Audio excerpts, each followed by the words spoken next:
Get the clip. So it's easy to do that, and then Howdy. Nice to be here. let's give Gary his intro. Absolutely. Let's turn that up a little bit. Now, Gary, tell me, why am I using this song? Well, you're using this song because a long, long time ago, On I a picked up a dark, dusty road. No, I picked up a guitar a long time ago and learned to play a bit of music with you. Yeah. So it's mad. That really wasn't that long ago and feels like a lifetime ago. Yeah. Like, we were playing guitar and playing tunes must have been maybe only about 10 years ago when we started. ready? On a dark desert highway. No, that's I think I've retired that a little bit for myself. Ladies and gentlemen, ladies and gentlemen.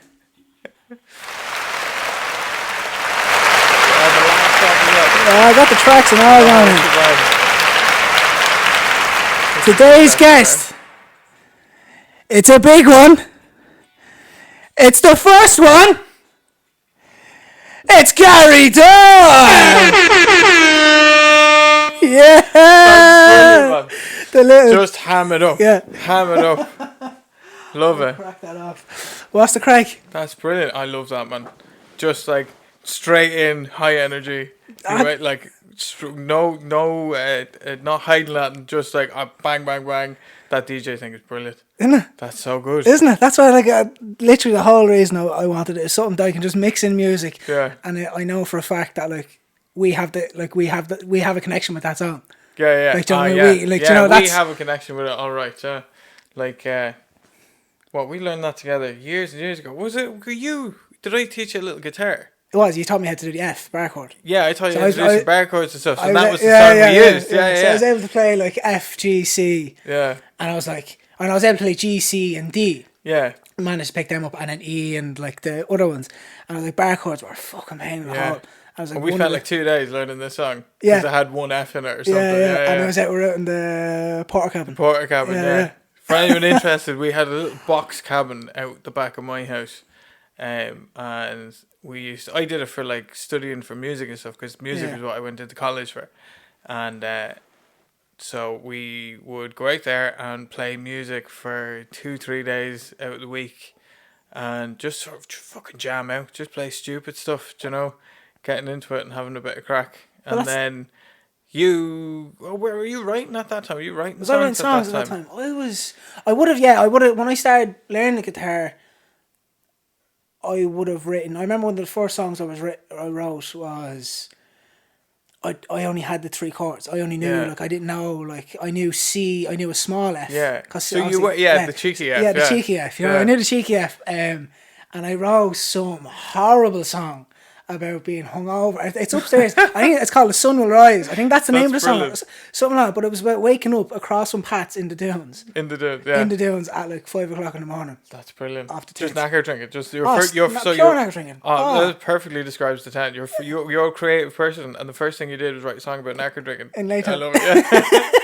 A big bag of Stonehouse, one big bag of Hackenberg and the dunes. Oh God. Or like around the bridge or something like that. And that was the whole point. It was just a bit of crack. That's so funny. Yeah. That's mad. That's a lifetime ago. Like this, we come on so much since. Yeah. You know, it just changed completely. Yeah. You know, looking back at who we were then is not what you went into a bit of songwriting, and that was we were still in school, playing guitar and all that sort of stuff. I would have been in 6th year at the time. Yeah. Were you set on acting back then? Was it? No, originally I wanted to play football. Well, I didn't want to play football. That's I think it's a misconception. Originally I wanted to get out of Layton. Yeah. And the best way of getting out of Layton to me was playing football, because I had control over that. Like I didn't need someone to grade me or something like that. If I put the work in, I would progress, and the progression was to get a scholarship or basically like to play mediocre football to get an education. To get it and get out. Get it and have the opportunity. It was just open a little few more doors, and then obviously I got fucking injured and and I could barely Yeah. walk at one point. My knee was fucked. And I remember in 6th year, and it was, I was like, what the fucking... Well, I was in 5th year. It was the end of 5th year, going into 6th year. I was like, what the fuck am I going to do? Like, what's going to happen here? And I was like, I need it. I went to a few open days. I was like, we'll have a little walk. We'll have a little wander around different colleges and stuff like that. And I had no interest. Well, at the time, I couldn't afford to go to college. Yeah. Because it was around 2010, the like recession. Yeah. No one had money. But everybody still went to the open days. Everyone went to, Nobody knew. Nobody knew if they were going to go to college or if they were going to get like the system or whatever. But like, everybody went. Yeah. Everybody checked it all out. Yeah. College days, left, right, and centre. They're like 2010, 2011. Toy would have been in the catch for like, he was earning enough money, but wasn't earning enough money. So basically, the grey area, yeah. I was in the grey area. Yeah. Do you know what I mean? And the two of them were working, like, and I was working at the time. Like, so there's 3 people technically in the house that were working. Yeah, yeah. And I couldn't afford to go. Obviously, it was like $3,500 a year, and then that's just fees. Like, it was one of the open days that like sparked your interest then in. Yeah, so I was like, I wasn't planning to go, and I went up and I met where were we? In Diffie and Drogheda. And I just kind of wandered in with a few people, and the building itself was terrible in Diffie. Yeah. Like, it's grey. It's grey. Yeah. It's grey walls. It's grey fucking... Like a hospital. Yeah. And it reminded me a little bit like the Ollies. Like, it was just... There was no creativity. There was nothing in it. Like, do you know? It was just a boring building where, like, you go there, you open a book and you leave. And I was like, fuck this, like. And then I kind of glanced at drama or performing arts. I was like, oh yeah, and she caught an eye to me. The person who was running it, Joanne. And she was damn near excited because I doubt anyone had gone up to her and had right. I doubt anyone. Like, it was the Ollies mainly, the main. I don't think anyone from the Ollies was going up. And she was like, come here. So I ran over to her and she's like, do you want to do a thing? And I was still I was strong, I was still in weights and I was so strong, and I wasn't football head, like, I wasn't someone that usually would go up. It was like, because you were in an open day, you had an open mind. Yeah. Yeah, that kind of thing. That kind of vibe. And went to Diffie for a year. Had 2 operations during Diffie, so I missed half the year. Yeah. So I got my ears done at the time. Yeah. And I got my knee done. So at one point I had a big helmet on my head and a big brace on my knee, like, and they were like, right, I still done the performances. I still come the end of the year, like, I missed like half the year in the middle. I missed like loads of dance classes. Oh god, my knee, like, you know? So my knees and bits. It's like you just had a loaded excuse. I like dancing this. So I remember the teacher. I can't remember, Danielle, I think her name was, and we went into this. It was a basic movement dance class, like, and it was the test. It was the examination for the final thing, and we had to devise a piece throughout the year, whatever. I went in on the day and made it up. I threw on a tune. I just fucking moved around. Now, I think I failed. I'm not sure. I think I did. I'm not 100. I don't think I did actually. I think I got the lowest mark, but I didn't fail. Do you know what I mean? So you were able to. You didn't check what your points were. You were just like, she never rang me to say I had failed. Yeah, I got the certificate. I must have got the sympathy vote. I got the certificate in the door of like the FETAC, whatever it was. So I got that. And I got the overall thing. Yeah. But I remember I couldn't fucking, like, I was waving my hands like before, like, ooh, and ha ha, and all this chat. So I was like, what the fuck am I doing? That's brilliant. Yeah, so yeah, acting. That's and then so like that would. This is the weird thing, because like back then, just before all of that, we were into music and football. Like, I was just planning on going to college, going to music, becoming a music technician. Yeah. Doing all that, and then seeing what was going to go with that. And you were like, you wanted to go football, weights, probably PT, get out, that kind of thing. Originally it was the army as well. Like, army as well. I had an army thing as well for a while, And there was an embargo on when I wanted to join. I absolutely wanted to join. I was like, because you could leave school at 16 if you had joined the army. Yeah. But the 3 or 4 years that I would have been in that bracket of being able to leave school and join the army, and probably yourself would have been in there. There was an embargo, so they weren't. No, I went the same time as Keith. Did you? Same year as Keith. Oh, okay. I went. It was 2012, and what happened was I'd finished that 1 year college Diffie thing, and I was like, that was after, yeah. So it's like, I'm an actor. Like, I can. All it is auditions and stuff like this. So I can do this. So I went out and I got my own auditions, got my own headshots. I think I started singing with Brian, and it worked out. It was about 9 months in, 10 months in. I wasn't getting anywhere. I was like, what the fuck am I gonna do? And I was like, well, I like to keep fit. My leg was better, so I was Yeah. back running. I was like, I'd like a job where I get to keep fit. I get to travel and keep fit. Yeah. They were the two main things. And I thought, fuck it, the army looks good. Yeah. Because the army trains you in the army. Like, they give you... Like, Oh you yeah, get to, yeah. like, The expenses paid for there's training, so many different... education, Like, Carl, all that. what's Yeah. Carl? Carl's like an engineer now. Engineer, like, yeah. Do you know what I mean? There's so many different aspects of the Yeah. army, which is great. Like, and I thought, this sounds fucking deadly. I'll give this a go. Me and Keith, same time, went to the same rounds. We'd done the physical test, done the written test, and we were waiting on, at the same time, we were waiting on interviews. Yeah. And Keith got his interview, and I thought, I mustn't have got an interview. I mustn't have got in. And it was around that time period where Jack was walking up the road going, Joe, do you want to go to China?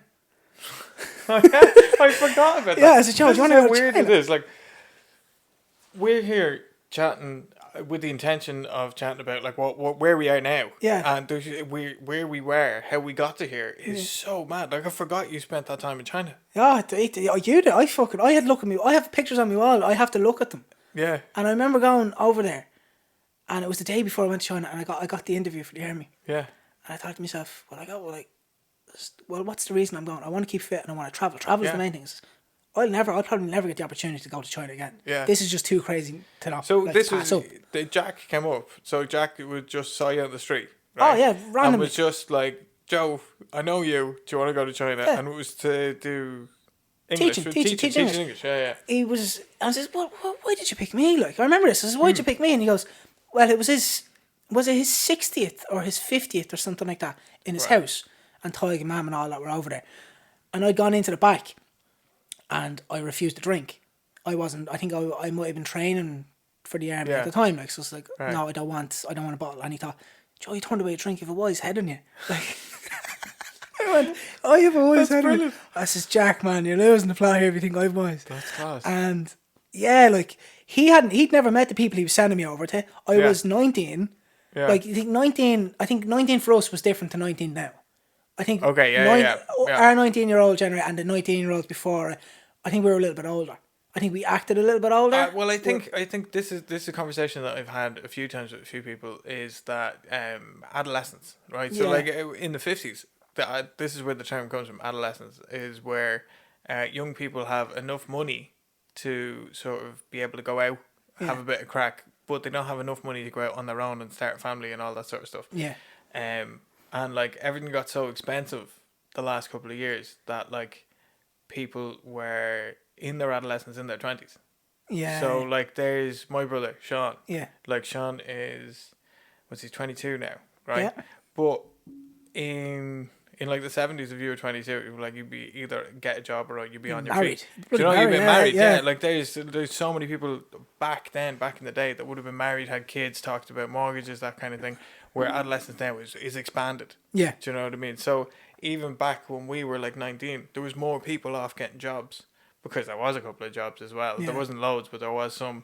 So that sort of people were a little bit more mature then, and now it's like, well, they're only after finishing college, or they're only going into college or whatever, and they want to just live for the weekend, that kind of thing. Yeah. So like they have enough money to be able to get a few drinks and go out and enjoy their life, but they don't have enough money to be like planning a family or like moving away, that kind of stuff. Yeah.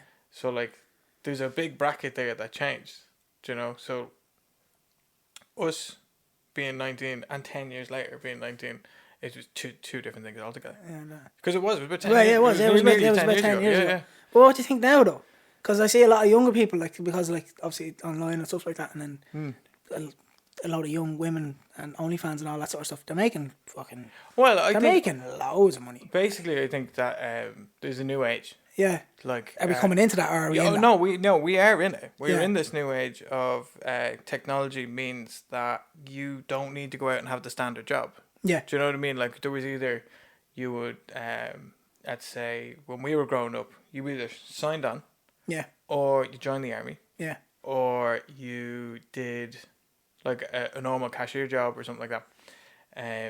And it was hard to get the normal jobs.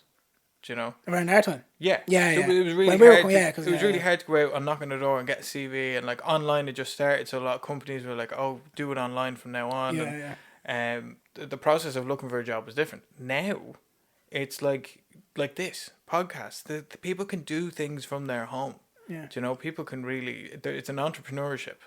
Do you know, people can think about businesses for themselves, and they can start up stuff and evolve. Do you know, and they don't need to go and make a lot of money. Yeah. Do you know, but if people are really enjoying something and they can do it from home, they will continue to do it, and with time comes experience. Do you know, so like when Ava was born, like I have a daughter, she's two and a half, and when she was born, the reason I picked up the camera was because I wanted a hobby that got me out of the house. Do you know, like, that was it. So it wasn't your affiliation for photography? Wasn't No, like I did nothing. Yeah. I wasn't associated with photography when Yeah. I first picked up the camera. Like, I had no inkling on how to use. I had a module in school about it was TY, so we did all these mad classes, right? TY was a good year. TY was a good year, TY, but I never did it, but I wish the I weird did. thing about TY was that just you did a little bit of everything. Yeah. So you did a bit of chemistry. I did a bit of Chinese. Yeah. Learned Mandarin for a couple of weeks, that kind of thing. And then there was one where they did a camera course.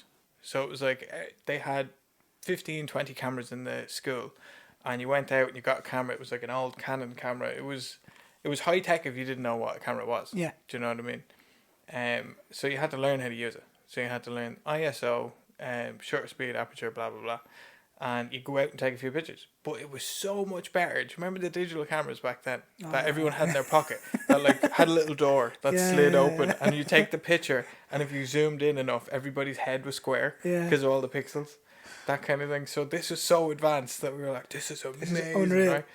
But put it down, never touched it again. I didn't touch it, and then Ava was born. I wanted a hobby that sort of got me out of the house, because like a lot of people were into the gym. A lot of my friends Yeah, I have would been have been there. into the gym, and maybe did a bit of five-a-side, or a couple of people did a lot of hiking, that kind of thing. And I was like, well, I had a camera once, so I'll pick it up and see what happens. We had a holiday to Lanzarote, and brought the camera with me, and took nothing but a week's worth of photos. I think I took 3,000 photos a day. Like, it was stupid. Unreal. Like, some of them now, we were in the car, so it was like Random a shot. burst shutter, so it was like 40 shots in the space of 2 minutes or whatever. But all those, every last one of them are woeful. Yeah. They're disgusting. Like, so I look back at some of them and I'm like, they look. And the thing is everybody's a great photographer. Everybody's good photographer, because everybody can take a photo, you can do whatever. But the thing is that I look back on them and I'm like, all I needed to know was like 3 different things, Yeah. and they would have brought it to a new level. Yeah. So like, that was 2.5 years ago, and since then just kept taking photos and just kept doing it through practice. And like, you got in touch with me one day for headshots. Yeah, that was was it headshots? Was it a shoot that we did first, or was the astronaut thing we did first? Actually, it was an Astronaut. It was promoting Was it the Astronaut. Yeah, it was. It was promoting Astronaut. So I'm trying. Yeah, because I'm trying to think. What was the first time I took a photo of you was for Astronaut. Yeah, and that was And that was the big. Was that the big day?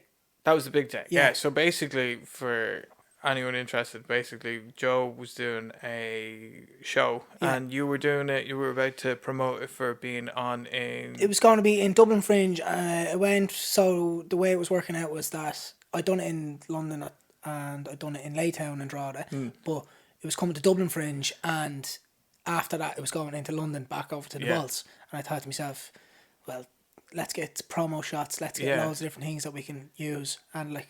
Because Yeah. I think I didn't have that many photos up. Like, I started a new Instagram page and put up a handful of photos, and it was like the local area. It was like houses, and I remember Laytown's cottage and all that sort there of was a stuff. cottage in it, and there was like the Maiden Tower out in Mornington, that kind of thing. I had a couple of pictures of the bridge in Drogheda, and then you got in touch with me and you were like, "Oh, do you want to go take some pictures?"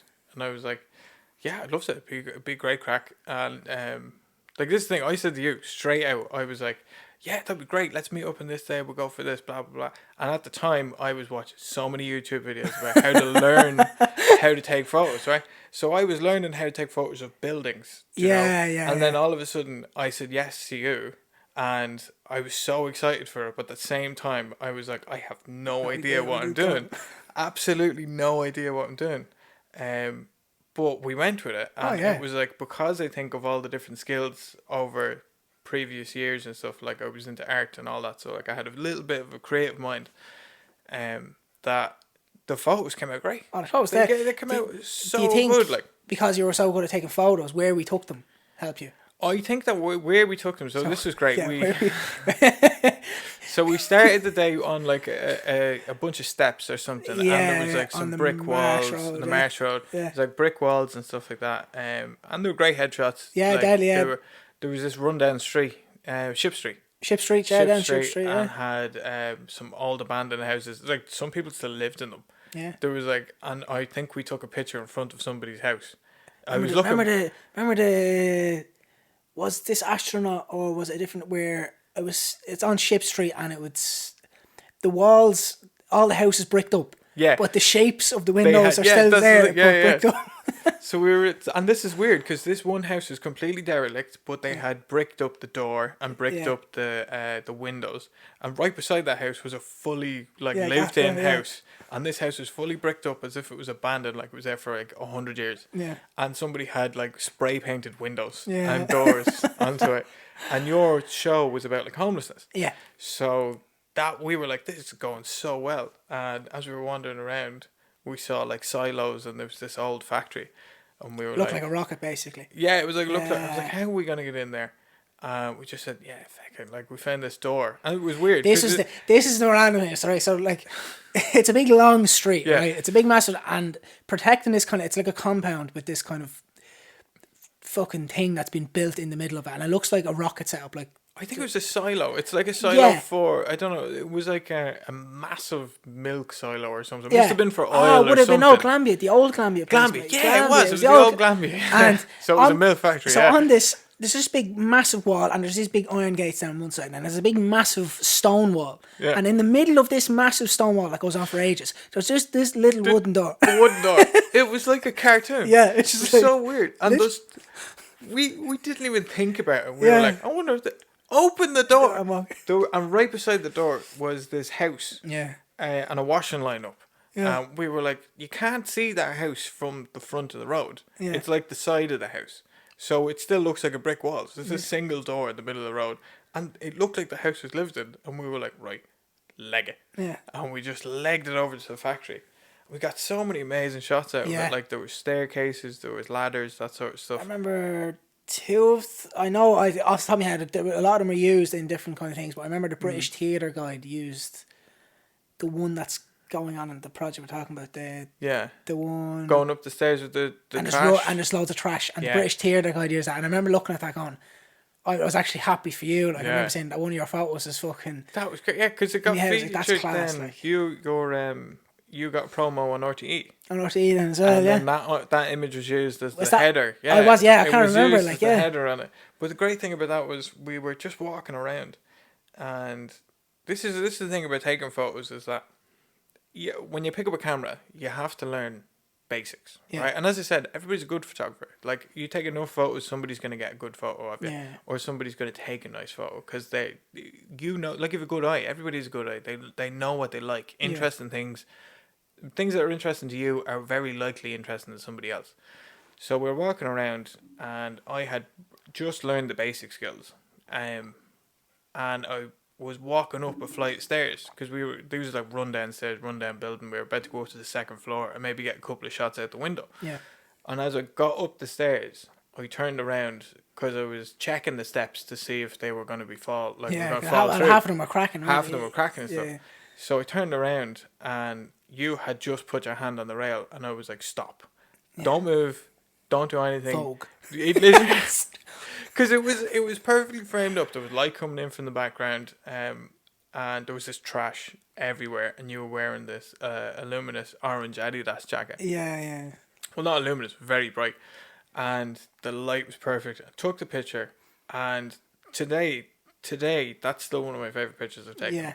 Like, there's just so much character in the photo. Do you know what I mean? Even if it's not about homeless, like even though it's not about the character, the actual photos that you look at and going, shit, there's a lot in that, isn't it? There's a lot going on in it. Yeah. Like it almost looks like there's like either it's a mix between either somebody's homeless, they're looking for a place to keep, or like you look like a bit of a scope. You're out there burning the place Yeah, down, yeah. a bit of a gangster look about it.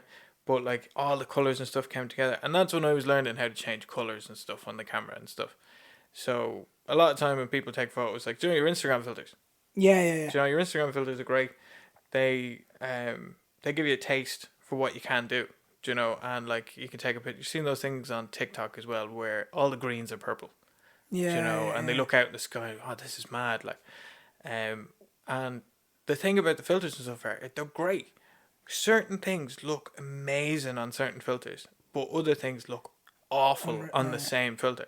So you need to know what picture lends itself right to it. And I think I got it right with that photo. And through that, you just sort of learn what works with what, Yeah. do you know? But then again, I looked back at those photos about a year after that and realized that all the colors were wrong because not wrong, but they were a bit off because my laptop wasn't color calibrated. Oh, I remember you saying that to me. So, Yeah, so I some of them did a were, but yeah, re-edit of them all and sent them to you for different promo stuff. I think yeah, it was in London at that stage. It yeah. was in the vaults or something. And so you always revisit some of your old stuff. You look back, You yeah. can look back and see I how, suppose it's how looking it back develops. like it's like writing a script or something. You look back and you Yeah. go, well, I mean, no, this can be better. Yeah. I have like you've gathered enough new information. Exactly. Where You have a new tool on your utility belt. Yeah, Do yeah. you know what I mean? Your utility belt, your Batman, do you know, Yeah. and you're literally all you have is a grappling hook on day one, and then you get all the extra tricks along the way. I think like when it comes to being creative and doing that sort of stuff, And like when did you? So you started picking up photography then when you had Ava. At what point did you realise? I suppose you thought, okay, this is actually something I'm fucking really good at. Like this is something it's going to lend itself really Yeah. well to me. Was it like? Is it when you joined the club or was it before the club? well, I think right. So I did join a club early on Yeah. in the journey, right? So I picked it up, learned how to use it, did some shoots with you. Yeah. Realized that like this can be something that either is very good, become a business, you know, like you be an entrepreneur, that kind of stuff, and sort of work for yourself. Yeah. Like I didn't really have that in mind. I had that aspiration somewhere in the back of my head, but right at that moment, it was more like I need to learn my craft. I want to learn my craft before I start putting stuff out, before I start printing stuff or whatever. And that year, the FLA was on.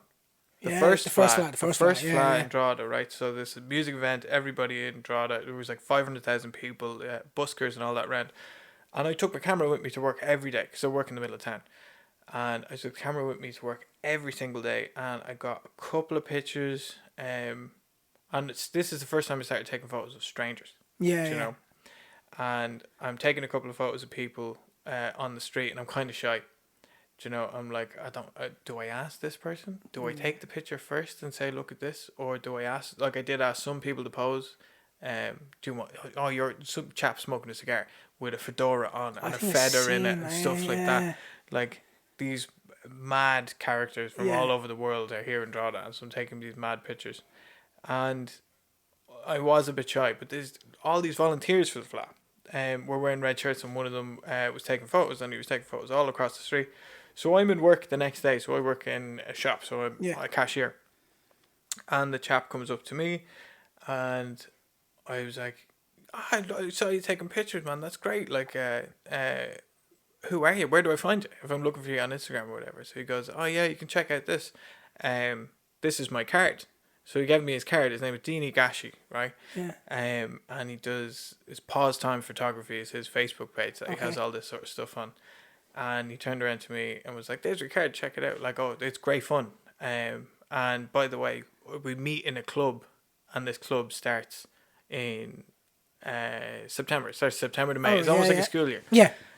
So I went to that, and these people were amazing. Like, absolute, some of them are global talents, you know, like really amazing work, and they've won medals from all over the world, and they've entered in competitions that they've received accolades. They've been in print shops. They've sold images. They've done books and stuff. And I'm sitting there as a guy who's had a camera for about, I'd say 12 months at that stage. You know, like I didn't have a camera that long. And did you feel confident going in then when you On day one, these? no. On day one, No, no, no, not you're at all. like, "Nah, Like fuck I this." was like, Yeah, yeah. I went in and I was like, this is so strange. Like, what's going on here? These guys are pros. Yeah. You know, and then it turns out all these guys, they were pros. They were excellent at their job, but they had all sort of. Some of them had left other clubs, and a bunch of them had started this club recently. So this is like the second year this club was going, and the club had started up because they wanted to be more sort of inclusive. They wanted to have a different style. Yeah. There's like 7 photo clubs around the Drogheda Mead area, right? And a lot of them are like classical. Do you know, they have portraits, very clean photography, something that you'd expect to see on like tour guide books and all that sort of stuff. Yeah. When I went like your early photography where you're doing buildings, yeah, it's and like you're scenic doing shots buildings and stuff like that. Yeah, and yeah. stuff that you think of when you think of photography. Like when you think of photography, it's somebody who goes out, takes a photo, and then changes that photo to look a certain way. That's the way I thought photography was.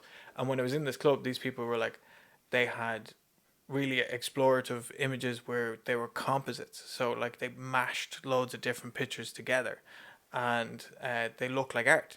They looked more like fine art than they did photography. Yeah, yeah. So to me, I was like, right, I don't know what's going on here. I'm the youngest person in the room. Do you know, everybody, By how much? the youngest person next to me is probably in their mid-30s. And I'm 25. Yeah. Do you know? And to me, it was kind of weird because I'd never been in a club like this outside of like school or whatever.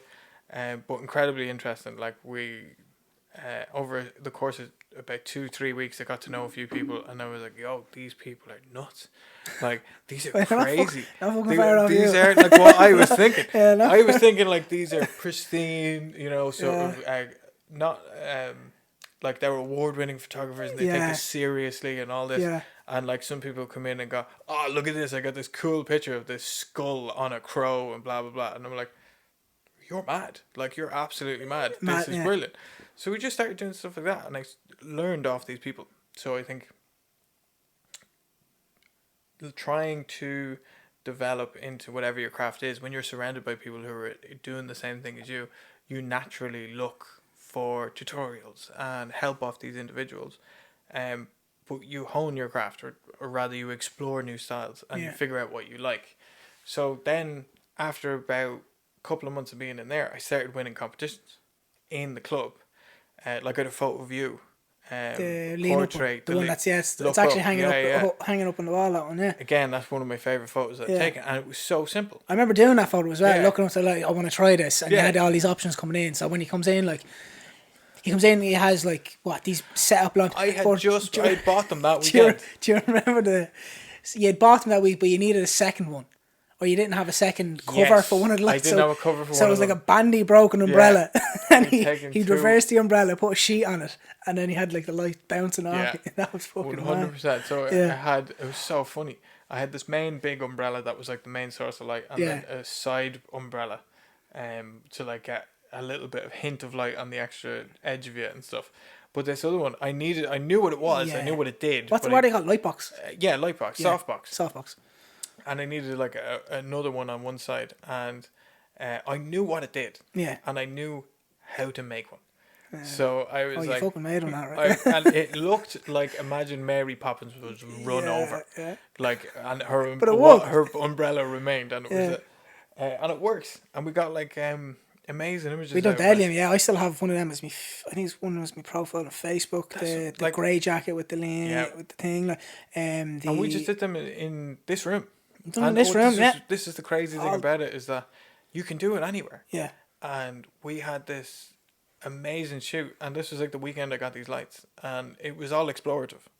But then you use whatever skills you've learned. So I learned how to retouch skin, why certain lights shouldn't be as bright as others, that sort of stuff. And that image won, I think it got 28 out of 30 points in a regional competition, and it won judges' favourite in the internal club.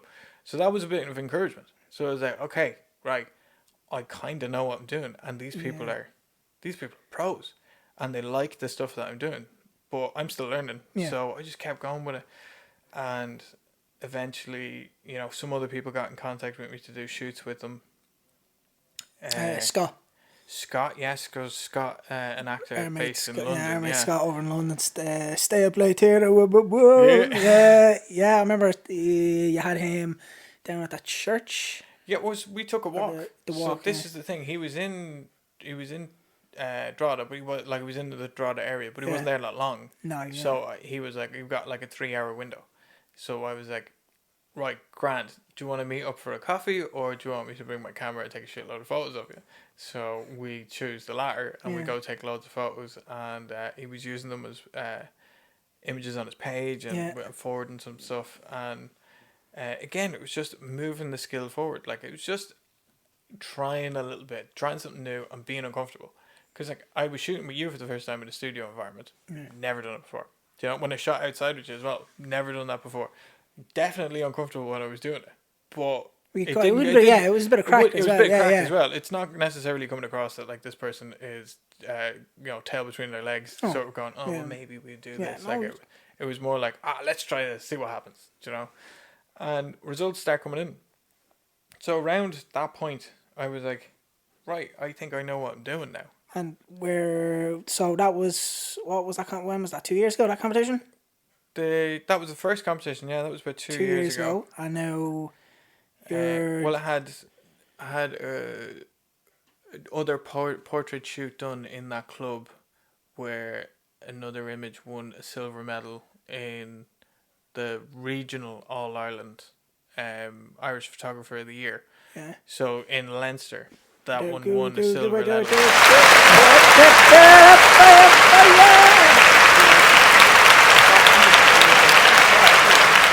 Figuring this sort of stuff out, and between then and now, the pandemic hit. With the pandemic, it was like, right, so I can't do the same stuff. I can't go up to take pictures of strangers. There's no flair, there's nothing going on. So I tried to do a little bit more internal stuff at home, portrait stuff. Basically just Googling stuff, sort of being like, what can I do in my living room? What can I do in my bedroom? And had an image recently accepted into a salon in India. What's India? So a salon is like, I'm not fully sure what a salon is, right? This is the thing. To be honest, when he said it to me, I thought it was the name of the thing. So if a salon is like an actual thing of photography, I completely misread. I thought it was the name of the competition.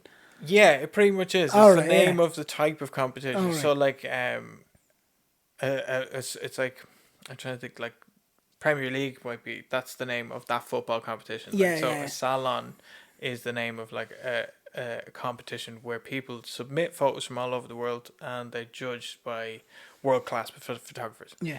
And the thing about like being in that club, and this is the point about surrounding yourself with creative people, is they will push you to do things that you wouldn't think of, that you are not sure of in yourself, or like so it's, to me, submitting to that salon, it'd be like, say you're doing a screenplay.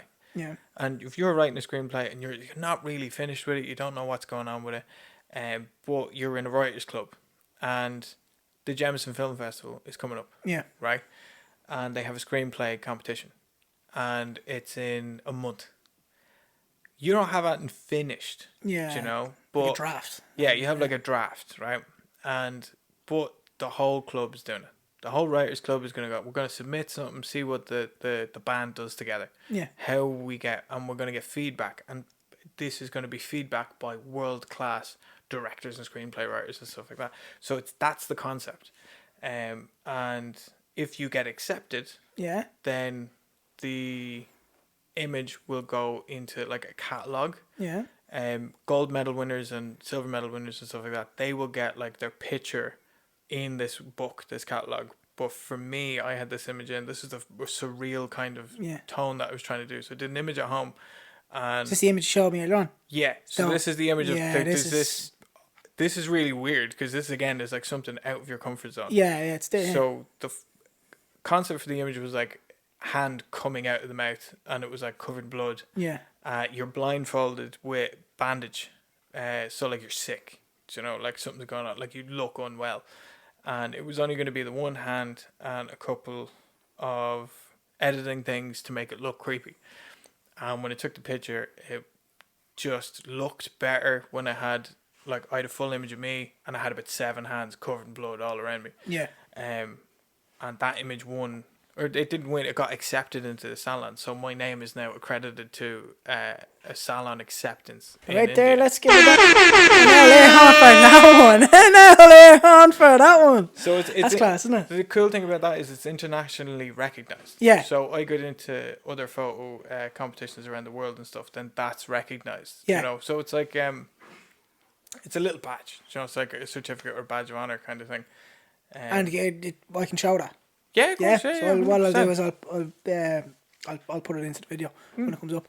But that's class, though, because I remember looking at it and I was like, fucking, that's a serious bit of stuff. Yeah, that's the thing is that it works like you just do a little bit. Do a little bit at a time. So, like, for me, it's a case of, I say to you, I sign off every email to Joe or anybody that I'm doing projects with is keep on steady crafting. Steady crafting, yeah. I remember Katie said that to Katie looked at it and was like, see, I was steady crafting. Says that's a signature. I was like, that's a sign off. This is my, like, I'd always have to say all the best. I even on, formal letters, like on the most things where you have to say, yours sincerely. Yours sincerely, all the best, Joe. Do you know what I mean? I mean it with the best intentions. That's so that's everybody has that sort of sign off and little. So this one thing for me when I was doing the photo stuff was like my sign off is keep on steady crafting. Yeah. So like it doesn't matter what you're doing, just do a little bit. Yeah. You know, like keep a little bit going at your craft because you will ever so slightly get better every time. Yeah. Do you know? And so you've gone from photography into this. So technically you've gone from music,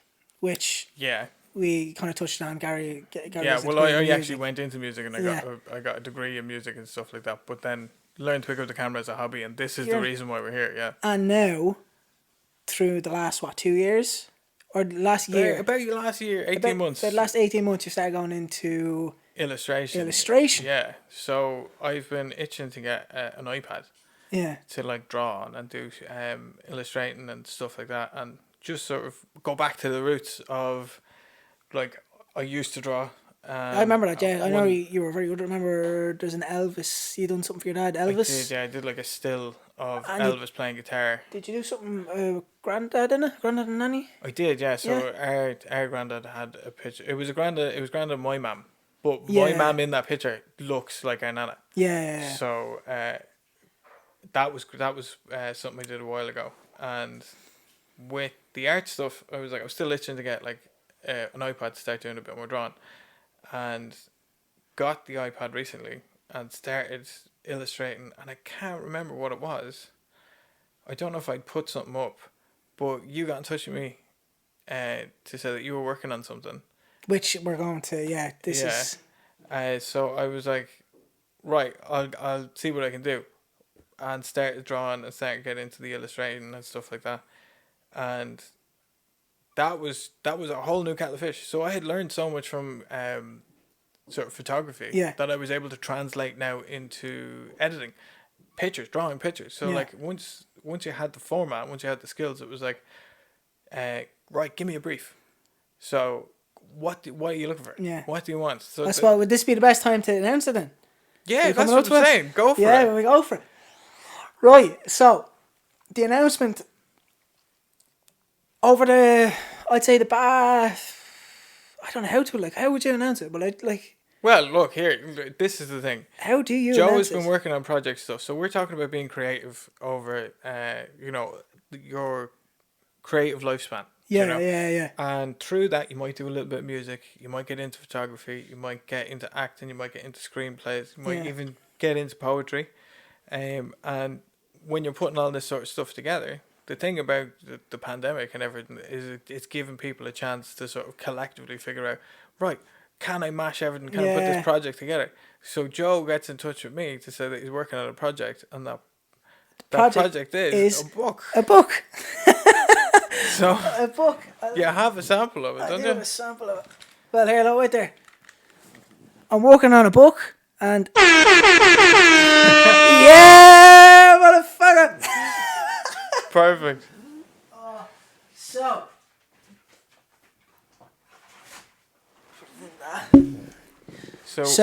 yeah. So you were working on that. Working on. How long have you been working on the project? So like. Unknowingly or knowingly? No, let's go with Right. Unknowingly, you've been working on this for how long? Unknowingly, I would say since 2016 when I started writing what some of the things that are in this. Like, And when this I- is like a collective of your creative work. Yeah. Right. Sample. Notions. The name of the book is called Notions. It's illustrated by Gary James Doyle. Oh yeah, oh yeah. To be honest, this is something that I never thought I'd do. This is like a book. A book to me is a book to you. A book is it's not what it is it's a story. Yeah, yeah. do you know what I mean? Like it's not what it is nowadays. I don't think. I don't think books. It's like radio play. Yeah. I don't think radio play means a lot to a lot of newer musicians. Yeah. Nowadays, because they have like Spotify, Apple Music, and all Yeah. thing. But So the medium has been changing over the last few years. Yeah. Radio play, like to hear, if I ever heard myself on the radio, I'd whelp. Do you know what I mean? Like, because it means so much. And the same with this. This book was something I never thought I'd do. Like fucking hell, I thought to myself, wouldn't it be great? Like, so what's in the book essentially is, it is a book of short stories, poetry, spoken word, and screenplays. No, screenplay and play script. And play script, yeah. Play script. Astronaut, the play script that was performed over in London, Dublin, got nominated for a fucking Zeitgeist Award. Zeitgeist Award. So if anyone and all doesn't know that what sort the Zeitgeist Award is, that is it was a play with the finger on the pulse of society. Yeah. So like that was an amazing accolade. That was, you know, I for that. That was that. I remember that time. I was that whole 2018 was so busy, like. Yeah. So especially the second half, where in September I'd gone to Edinburgh to do a show. I'd gone from Edinburgh straight to Italy to work as an English teacher for two English drama teacher for 2 weeks.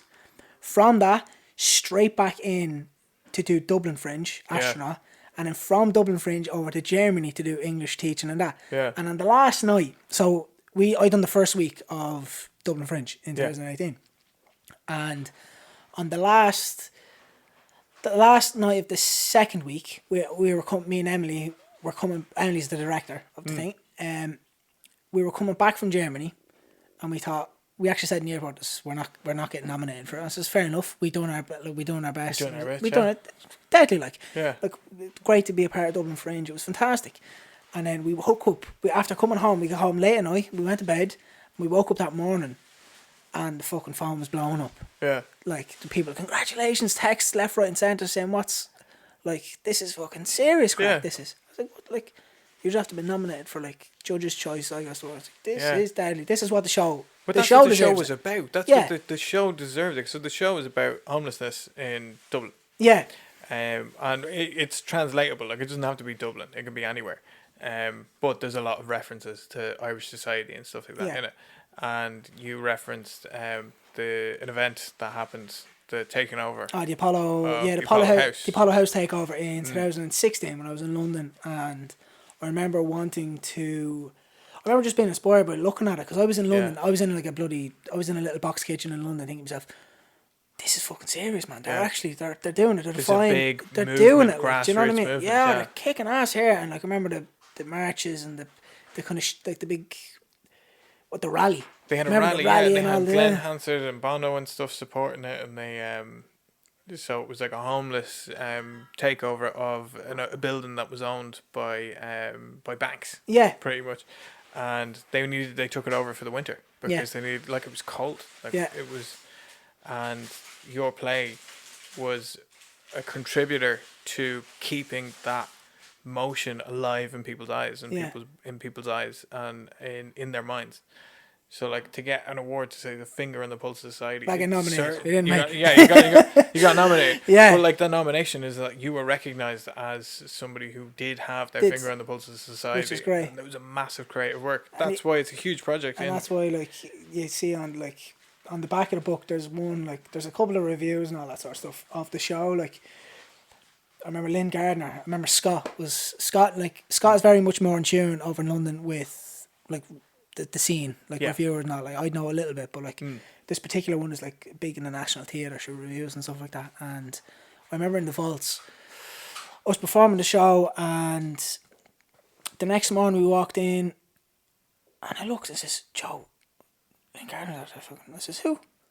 Oh, you didn't know who she was? I hadn't. I knew there was reviewers in. I knew that. Like, Yeah. do you know what I mean? At this point, because I'd been nominated, I was like, I didn't think anyone was going to come and review it in England again. Like, I got reviewed in England already. And again, it's just like the tiers of reviews, like the British Theatre Guide, the Stage UK, like they all start coming out to the show then. But this is a huge part of the book is that work. And that work, how long were you working on it? So I wrote Astronaut in 2017. It took me about 7 months in total to write the show, because it's the spoken word. Yeah. It's a long spoken multimedia piece. Like there's stuff in it, but like there's rhythms and all that sort of stuff. And I remember, like, there's chunks of it that like were written, taken out. Yeah. Like I remember.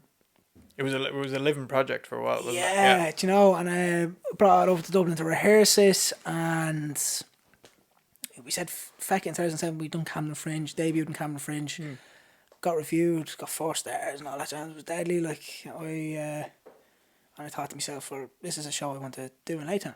Yeah. This is a show I think people are wondering.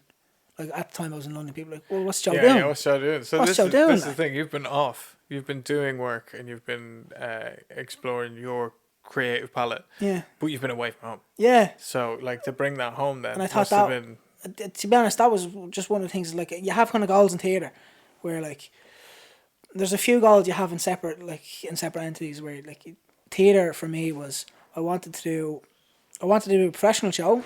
Yeah. Done that. I wanted to perform in a couple of theatres that I wanted to perform in. There's still 1 or 2 I'd like to perform in, but I've done that. I wanted to perform my own show and produce one. Done that. Yeah. Go reviews, done that. Want to perform in Leytown. Yeah.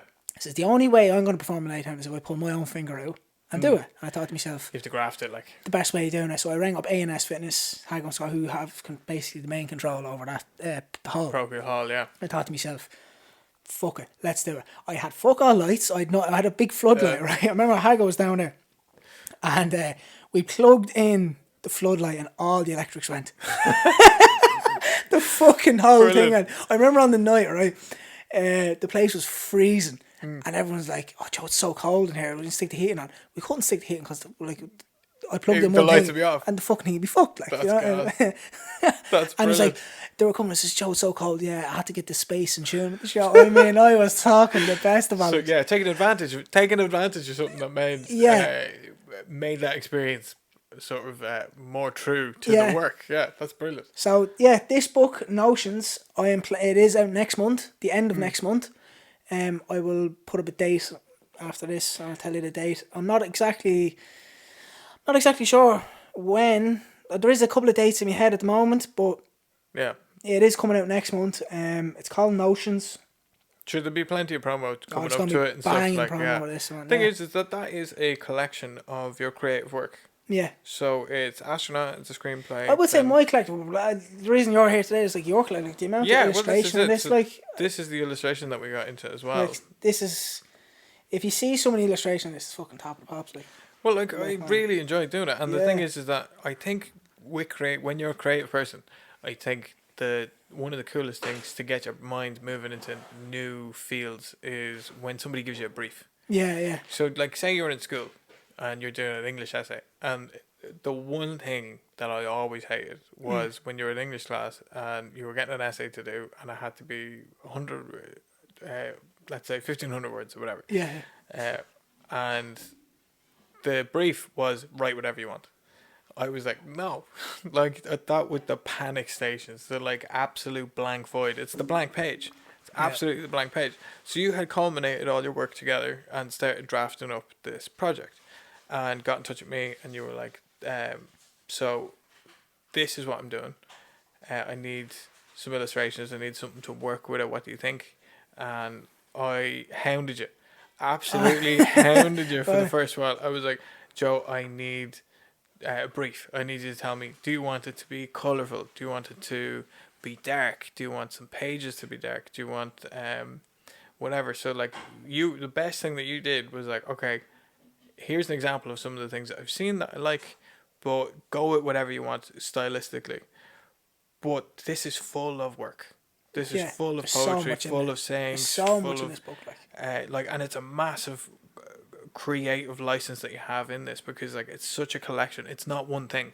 It's Yeah. so many things, and that's why it was a joy to illustrate, because it was like, for one image it could be incredibly dark. Yeah. Do you know, like I think there's one image of you with your face twisted and that sort of Yeah, thing. yeah, yeah. And then there's other ones that are a beach scene, do you know, and it is counterintuitive a little bit to what you're reading, but the cognitive dissonance that goes with it is great, because like the imagery might be Well, that is that we can say it. I can actually, because that's one that's already out on Facebook. yeah. That's one. So Laytown, I wrote a piece called Laytown in 2017. It's probably one of the first pieces I wrote, and it was when I was in the zone of writing Astronaut, and I thought to myself, like, there's a few in there like where it was around the same time as Astronaut, where I was in that zone, and I thought, well, these are my thoughts on this, and these are my thoughts on this, and I thought to myself, I'd like to do one, and originally it was just something I wrote down as a long-winded kind of poem, but it turned into a spoken word kind of piece. Yeah. And it's like reading it, it's long, like it's two long pages in this of. But it's good. It's entertaining. Yeah, this is the thing. yeah. Great thing about this work is that it's entertaining. Yeah. And it's a bit of something in it for everybody. That's you know? I think that's like, you don't have to be a screenwriter. You don't have to be somebody who's interested in poetry or necessarily creative writing or whatever. Whatever you like or whatever you don't like, the next page has something else. Yeah, completely you different. know? And that's like, one thing I love. It's an amazing collection of work. And like, well, your poetry comes from some of your songwriting. Some of us, yes, yeah, poetry comes from some of the So like, songwriting. there's rhythm and speech to it that sort of is more expressive. Yeah. Do you know? And yeah, it's gonna be great. I can't wait for people to see it and people to read isn't it. Like, it's gonna be a joy to see in other people's hands. Like, you have that copy in your hands. I have that a spare must be copy, and amazing. this is actually like, so this is the only physical sample copy I have, and I have to give this to Keith on Saturday. So I have to sign it and give it to Keith because Keith is going abroad. I see. Yeah. So I'm going to be ordering a couple more samples. Samples. Yeah. When we sort it out. But this one is going with Keith over to The lab. Yeah. So There the first physical copy that will be given to one of our and it will travel. My brother. Gary's Keith, brother, cousin. Will be going over to a completely different place. Yeah. And hopefully it's a bit of crack. Hopefully he likes it. He should like it. Yeah. But that must be amazing now that you have a physical copy of your collective work. Yeah, when I got it, like, the only thing I don't like is the resale thing, and I wish this resale thing wasn't in front of it.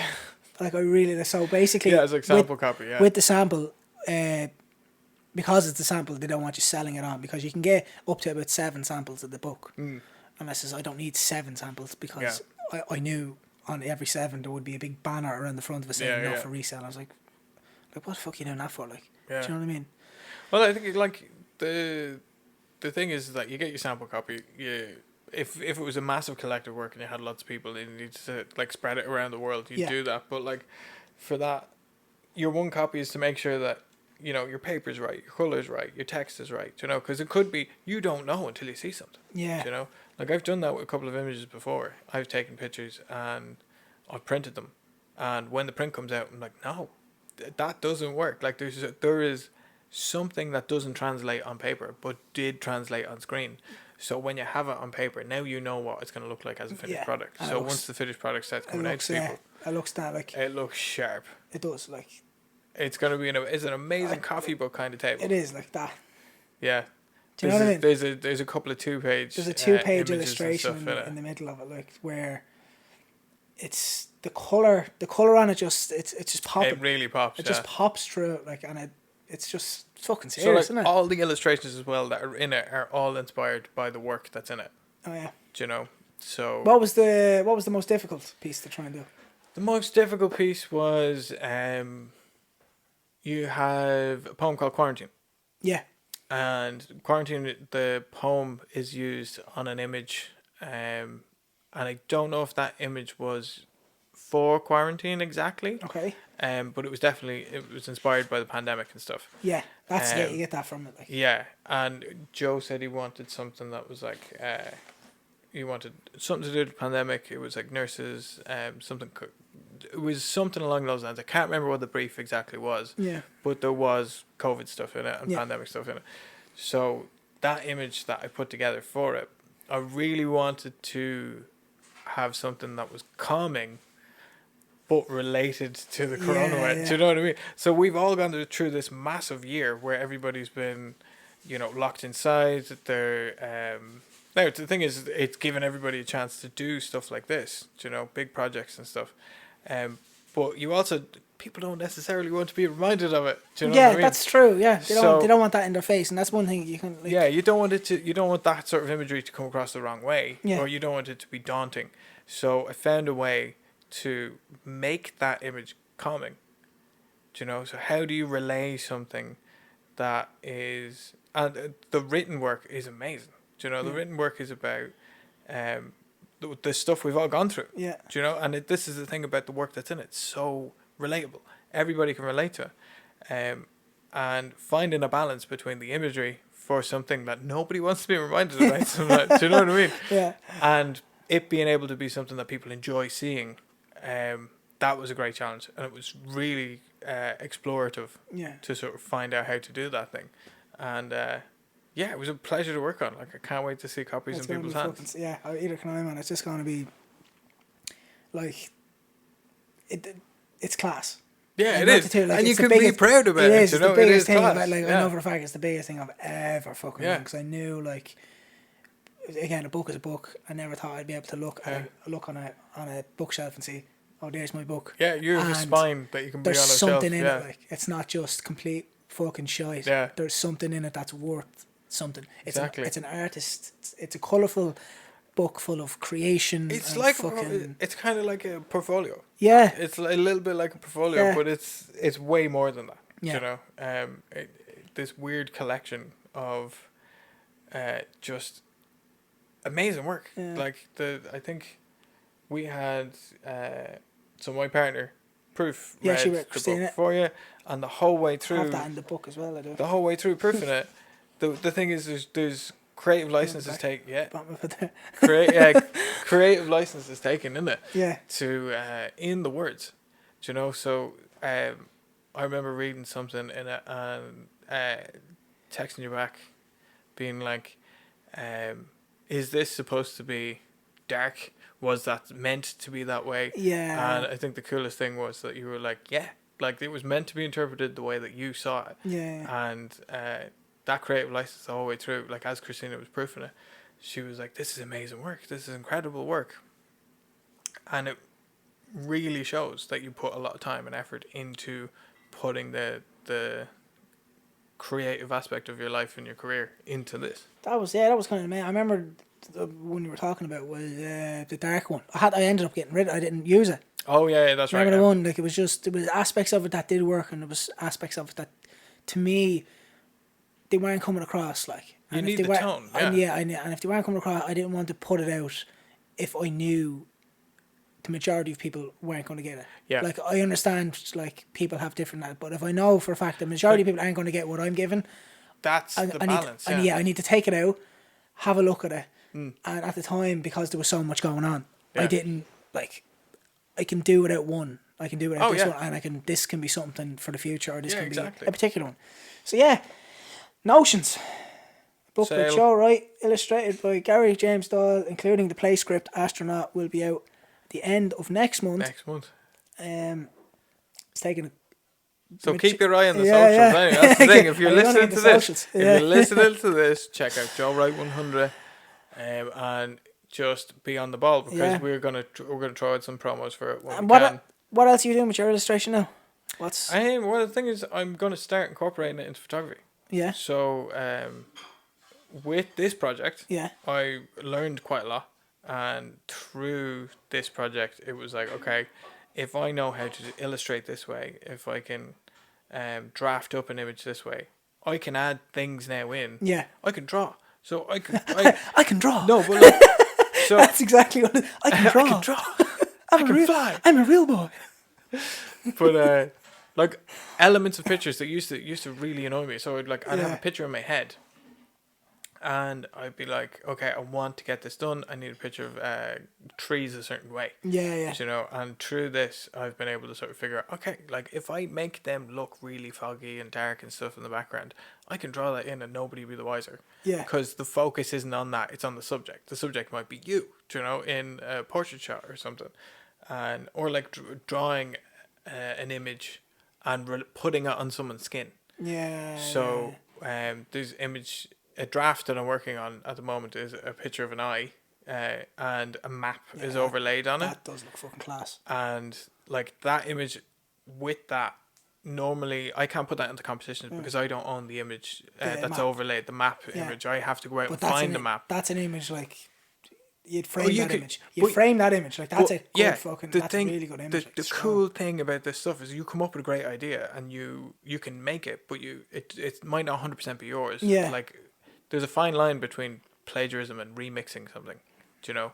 So like you listen to music, and if somebody's into sampling, do you know, you are remixing elements of other songs and putting them together. Yeah. So there's a fine line between copying somebody's idea, and plagiarizing somebody's idea. Yeah. Or remixing it and making it into your own. So this is what I'll be doing with the idea of the illustration. So overlaying some images on people's faces, that kind of thing, to relay messages and images.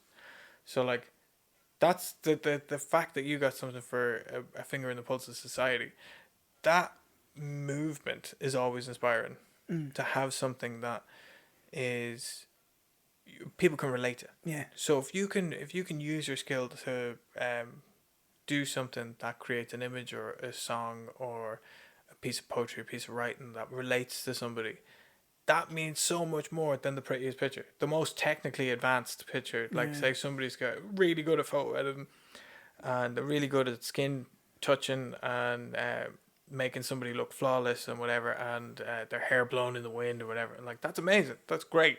I've seen a million photos like that. Yeah. I've seen millions of photos of just attractive people looking attractive with clear skin, and it almost looks like a painting that the image has been touched up that well, and they're amazing.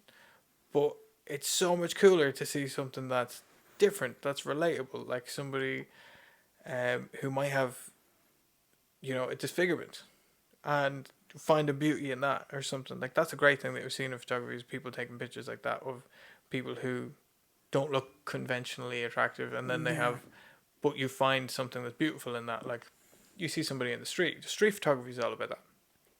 So with the culmination of all this creative stuff, like you've got a project there, that book is now a complete project, complete work. So I think I'm going to start pooling my skills on the utility belt together to figure out what the next project is. But you do have something in like going like yeah, I have like green, I would say green oil. Great. Oh yeah. So like that's the Like, thing I've been designing as well. So it's something that keeps the juices going. Is I was designing your stuff. Yeah. And figuring out like the stuff that I was following, that I was liking online, and that I was chasing. Yeah. To sort of, for inspiration, get me the idea to sort of do, you know, shirts, and I was doing a project for Christina. Mother's Day was coming up, and she loves Irish. We don't speak it, but she loves it. Do you know what I mean? Everyone loves it and they can't Everybody speak it. loves it and they can't speak it. it. That's the curse about being Irish. Yeah. So I designed a hoodie, and on the hoodie it said Maher, but it was covered in flowers and floral design and stuff like that. So when I went to get this printed, the company that I came up with was Printful, and as I was running it through, to order one, I was ordering one. Yeah. I had no idea what was going on. I was halfway through the page, and it was like, oh, click here to set up your Etsy shop and blah, blah, blah. And I wasn't really 100% sure what was going on, but I was like, I think it was like 2 days. 2 days before Mother's Day, and that I'd finished the design. So it was like, yeah, follow the X. Follow the line, just do everything. So by the time I had ordered one, got it, it's on its way, told Christina that it was arriving, because the design process was a bit late. And about a week later it arrived, and I was like, do you know what, that would look really cool on a mug as well. Yeah. So did it on a mug, did the same process, and was like, right, I can launch this. I can launch this as something, and maybe somebody would buy it. But more than that, how cool would it be if somebody else is wearing my design? Yeah, that's And Christina has a motherhood blog, My Tiny Empire. yeah. And well, motherhood lifestyle, veganism, that sort of stuff. And so she had like an audience. So She just yeah, that is a good audience. I remember I was just like, saying it like I've made this for you. If you were happy for me to make it for other people, give me the go ahead. She said, yeah. So I was like, do you want to advertise it to your friends and see if they like it? So a bunch of her friends liked it. A couple of people bought them. And from there on in, I was like, right, I'm just going to keep designing stuff that I think is funny. Do you know? So like... What's the one thing we learn? Which? The digitization. Oh, yeah. I made the same mistake as that. This is where they get you. This fucked me over something serious. This one is so funny, right? So like I did the project, got it ready for Christina. Yeah. She had it, no problem, enjoyed it. It was a lovely Mother's Day gift. And set it up, got the shop set up. Green All Crafts is the shop. Yeah. And like I literally, it took me a couple of minutes to figure out the name, a couple of minutes to do an image, get all the listings ready, launched it at the recommended prices that were being put up by all the shops and everything. I assumed I'd make €2, €3 on a product, right? Yeah. So launched it, got about 6 or 7 orders, with some of them had multiple items in the order, and some of them were embroidered. And because they were embroidered, there was a digitization fee to turn that image into an embroidery file. And by the end of it, I lost €20. Yeah. Brand new bag. I only put them in literally before we started, and the things died. Yeah. They fucking died. The shower bastards. But that's the thing. Yeah. You have no idea what's going on with your equipment until you try it and try it again. Yeah. Do you know? So like I've used a couple of things before, photography related, and like batteries have died so quickly. Yeah. And you think, oh, this is brand new batteries, this should be fine. Like this is a half an hour shoot or 1 hour. And all of a sudden they're gone. They're gone. You have no idea why, you have no idea how it happened, you know, and it's just all of a sudden they're gone. But that's teething issues, do you know? I don't know what the fuck that is. There's loads of things going on here. It's a load of fucking madness it is. Absolute madness. There's messages coming up here, error and all. It's probably because I cut it off. Oh yeah, that's probably it. Yeah, coming back to life. So yeah, to be honest, we started up again, and I think we actually thought I got a lot through there. Like, do you know what I mean? Yeah, we got through a lot. Like we talked about. I think the whole point, like you were talking about the show, we wanted it to. You want to sit down and have conversations with creative people. Yeah. So when you're sitting down talking to somebody who's, as we said, jack of all trades, kind of like you put your finger in every pie. You know, so like you're checking it out, and it's just so much more to talk about, because one thing relates to the other, and it might not be so obvious why it relates to it, but it becomes relatable. You know, that's why it's so exciting to launch that book. Like whenever that launches, it's going to be next month. Everybody check out the socials, give it a follow, give it a like. Yeah. You know, keep your eyes, watch the space. That's the watch the space. Yeah, that's the best way to put it, I suppose, isn't it? I think it's cool when you're working on a project. You know, project work, that it's like one project at a time. How are you finding... That's the one question I didn't ask you. How are you finding the balance? So you say you work like a full time, and you have like illustration, photography. Yeah. How do you find the time? Like how do you schedule? How do you diary and pencil in? I work 5 days a week. Yeah. But to me, I work 6 days a week. Yeah. Do you know? So I have 1 day a week that I associate to work. And that is... and I think that's the thing about the difference between somebody who's really good at catching lightning in a bottle. Yeah. Do you know? Somebody who has really good ideas and they put out a project not very often. Yeah. Do you know? Like even authors. Do you know, I don't know, I can't remember the name of the author, but she wrote To Kill a Mockingbird. Yeah. And that was it. She wrote To Kill a Mockingbird, and the book was so good. It was lightning in a bottle, and it was in school curriculum and all that sort of stuff. And recently she did a second project. But for me, the idea to keep the ball rolling or keep on steady crafting is to give yourself work hours. Yeah. Do you know? And it doesn't have to be a lot. Do you know? Like I have flexible hours in my job, so I can work anytime. I can work, but I can start work at 5 o'clock in the evening. So if I'm starting work at 5 o'clock in the evening and I'm thinking about a project in my head, the push to sort of go, okay, do 3 hours, just do 3 hours. Like open the thing, open the book, open the project. Whether it's drawing, whether it's photography, whether like an image that I explained to you, showed you earlier about the eye and the map overlaid on it. That's a draft. That's not a finished product, but that's work. Do you know? So that's something that I've done to help me for when I do the next complete that project. So I think, there's a couple of quotes out there like famous authors of course is like what a writer does is a writer goes to a typewriter and he bleeds. Yeah. And that's really inspirational, do you know? And it's like people sit back and go, oh yeah, I really understand that, I really relate that. I'm trying to put my emotions onto paper. And, well, that and it's so fucking frustrating. You probably want to cut yourself doing the fucking. This is the thing. There's such a pain in the arse when you're staring at a blank page. Yeah, like you want to do it. You've dedicated this time to do it, and you kind of gear yourself up to do it, and you're getting there, and you're great, and you sit down, and you're like, there's fucking nothing there. Nothing is coming. I'm trying to. So, I think a cool thing that I've tended to do is I use my phone like a utility. Yeah. So I have a notes app and I screenshot a lot of stuff. Yeah. I screenshot so much stuff. That's why I think I have like 7,000 photos on my phone and probably 3,500 are screenshots of ideas. And then when I figure out either the skill needed to do it, like the task if it's certain photo retouching or if it's a certain design element, then I'll go into it and I'll be like, okay, I'll revisit that and see if I can do that now. Or like, we couldn't travel recently anywhere around the country, but I want to get certain images of seascapes to do another image, or I want certain pictures of old monastery buildings and stuff like that. So I keep the ideas in my pocket so that when I sit down for the couple of hours that I pick something. I don't care what it is. It doesn't have to be the next thing. It doesn't have to, like, I'm not limiting myself to a schedule. And one of the coolest things I've heard writers say was Stephen King said, every day I try and do 6 pages.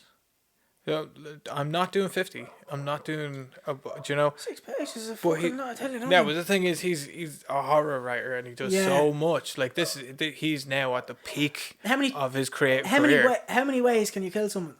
Yeah, well, that's the thing. Do you know what I mean? Like, but you can, and you can imagine a new thing and again and again. Pet Sematary, didn't he? Pet Sematary. I think so. Yeah, Pet Sematary, Doctor Sleep.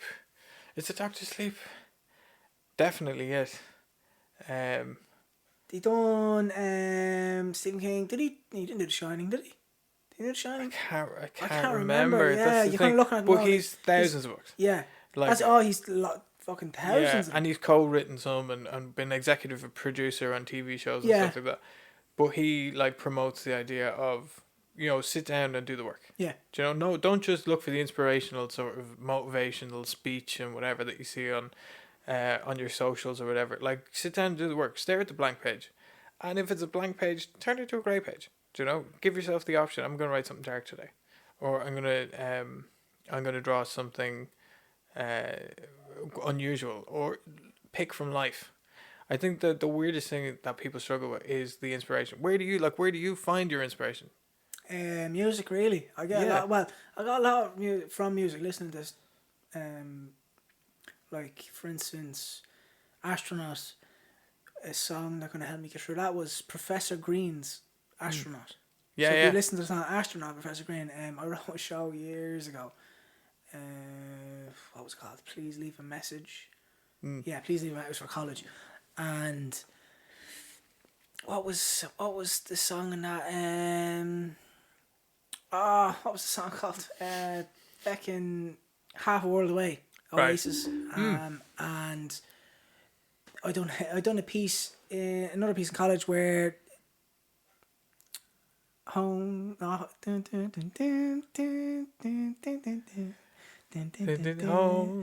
home. Yeah, another piece is inspired of that. It's just like you listen to it and you kind of hear it in your head. Like in my head at the moment, is a song. orbital song, the Yeah. Halcyon or Halcyon. I can't remember. I've definitely listened to Orbital a while ago, yeah, but I haven't So heard the there's the tunes song in a there long that I'm time. just listening at the moment, and I think I have an idea that it would work so well in a particular show. Yeah. I just need to write the fucking show. Yeah. It's so hard to write the start of it. So yeah, you know what I mean? this is the weird thing as well. It's like, how is your project work linear? Do you know? So some people will write the start, the middle, and the end in that order. Do you know? I kind of have to. Yeah. So if that's the way that you're doing it, you want to flesh out as much as you can first. Like, do you know the guy who directed Thor Ragnarok? Taika Waititi. Yeah. Yeah. So he said in an interview that he doesn't write movies. What he does is he writes about 6 scenes in his head that he thinks would work well on screen, and then he fills the in between bits. You know, so like his motivation and the way that he puts stuff on paper is, this is a great idea. This is a great idea. How do I make these two work together? Yeah. Do you know? And then if you like, you can do that process, or you can do like start, middle, and end, or start with what do I want to convey in this? Is this supposed to be sweet? Is it supposed to be wholesome? Do I want somebody to feel angry by the end of it? Or do I want them to laugh? Do you know? So like, how do you relay that in a way that keeps them interested? Like for me, it's a bit handier because like it's instantaneous. It's a picture. Yeah. Do you know what I mean? Somebody views it and bang, you have an opinion. You don't have to be good at taking a photo, but everybody's good at judging one. Do you know? So everyone's good at judging. Put it that way. No, yeah, well that's the thing. Do you know? But like, you can see stuff when it's instantaneous like that. It's like, it's either pleasant or it isn't. So it's kind of the same with music. Your ears are tuned to it. It's either pleasant or it isn't. And when it comes to writing, it's probably a bit different because you really get lost in the story. You get lost in who that person is. So I think when you have a message and you have a couple of good ideas, you then have your utility belt of your tools that you've learned along the years. It's about putting everything together. Yeah, but you can't stare at a blank page. Yeah. You have to sit down. You have to do the work. Yeah. I think one of the funniest things I read recently, I can't remember where it was, and I thought about it when we were talking about this show about creativity. And I was like, I wonder if writer's block comes up.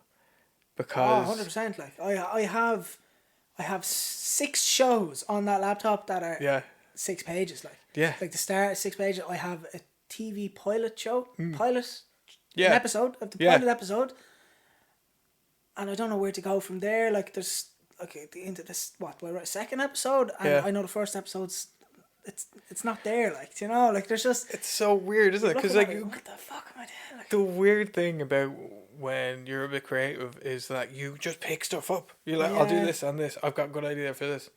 And when you really get like either lightning in a bottle or you find a way to match two things together, that's where the work comes in. Do you know? So like, you do a lot of work, like say a novella. a novella. A novella. Is a I new... apologise to the listeners for such blasphemy. A novella. Like a new short story or something like that. Like if you come up with your idea and you put it down, most of your work is editing, is getting that like to a point where people want to read it. Do you know? Like, what was it? J.K. wrote one of the biggest books is Order of the Phoenix or Goblet of Fire. And the reason it's so big is because she had to write out a plot hole. So she had to add so much story into one of the books. I can't remember what one it was. But because there was a plot hole in it. So she had to find a way to write herself out of that plot hole because she loved the start and the end. Do you know? And the story was fluid. But like, do you leave that on the shelf? Do you know? I don't know where to go from here. Put it on the shelf. How long do you leave it on the shelf? There must be something to do. It's like, obviously, like say J.K. Rowling's doing something there, like the stress or she has a deadline. That must help her. I think that does help. Of course. I think I remember when I'd signed Astronaut up for Camden Fringe and I'd only a few pages and I said, no, I have to write this. Like, you have to do it. This has to be done. Yeah, I think that fear of the deadline is brilliant. Yeah. Like there is something in you that sort of goes, okay, I have to dig myself out of this hole. Yeah. I have made a pretty picture. I've put a good story together, and and I need it to be finished. And the thing is, done is better than perfect. Yeah. Do you know, not always, but in most cases, when you are disciplining yourself to sit down and do the work, and you're invested in your work, um, done is never going to be, oh, I'll slap a finished sticker on it and put it out there to the world. Like, you're going to be considerate of the work that you're doing, and if you are telling yourself done is better than perfect, but you are still holding yourself to a good regard of the work you're going to put in, it's go for it. You know, get the project done, because projects live and die. You know, Yeah. some might remain timeless. They might hold a place in society, place in the zeitgeist, place in people's minds. You know, some of the best stories or best films that people can think of, they're timeless because they relate to people. Consistently, yeah. Was it like Pink Floyd, Dark Side of the Moon can be as relatable to a 50-year-old as it is to a 26-year-old. Yeah. You know, and that vibe helps people understand the work and that it's timeless. But you're never going to reach that if you leave your projects on the shelf. Yeah. You know, so you need a way to get them out there. And I think sitting down and just saying, I'm going to do 3 hours. Right. So, we're going to wrap up. I think so. Cool. That was a pleasure, man. Absolute pleasure. Like, that's the... So, I'm going to round that off what I was spieling off about by saying, keep on steady grafting. Do you know? Keep on steady Keep crafting. on steady crafting. If you're creative, if you like the stuff that you do, just keep at it, just a little bit at a time. You don't have to be perfect. There's a long way to go. You're young once, you know. You have so much more time to put into your craft, so keep doing it. And don't forget to check out Green Oil, My Tiny Empire, and don't forget, Notions is out at the end of next month. Next month. Biggest project I've done.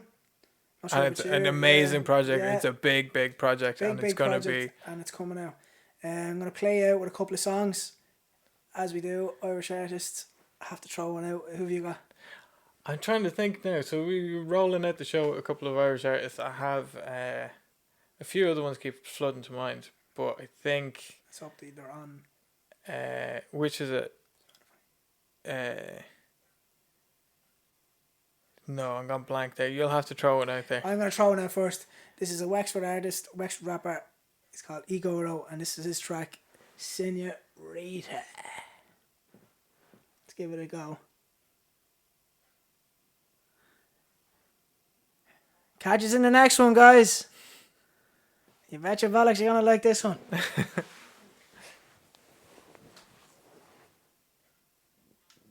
Yeah, so let that play there for a few minutes and then I'll switch it over. That'll roll out with it. Yeah. Because I was like, do I sit there? I'm still recording here, that's the like, not going to, that'll record like in there. You get the rolling credits. That's the way. Yeah, that's good. That'll play out and hopefully it actually.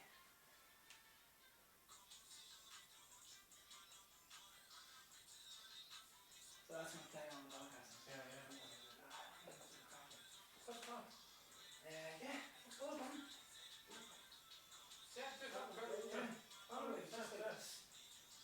That's like, it's just. Make that recurring thing, you know?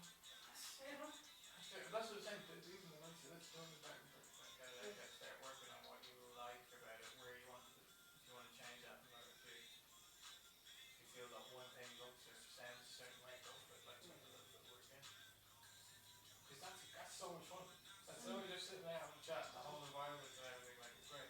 I was thinking, and then you used to talk about it, and I was like, shit, I can't do all these, it's not all He's an asshole. Yeah. I wasn't sure. I wasn't sure. So I was like, oh, I said about.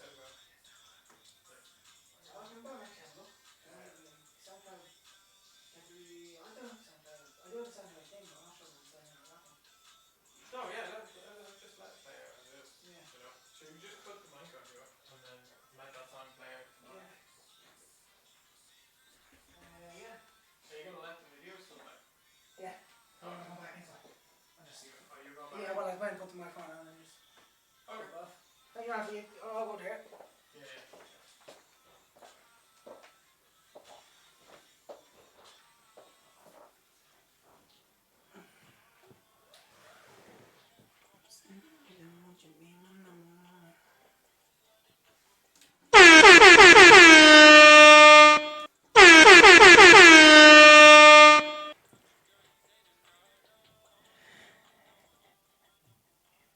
Catch us on the next one, guys. Catch us on the next one.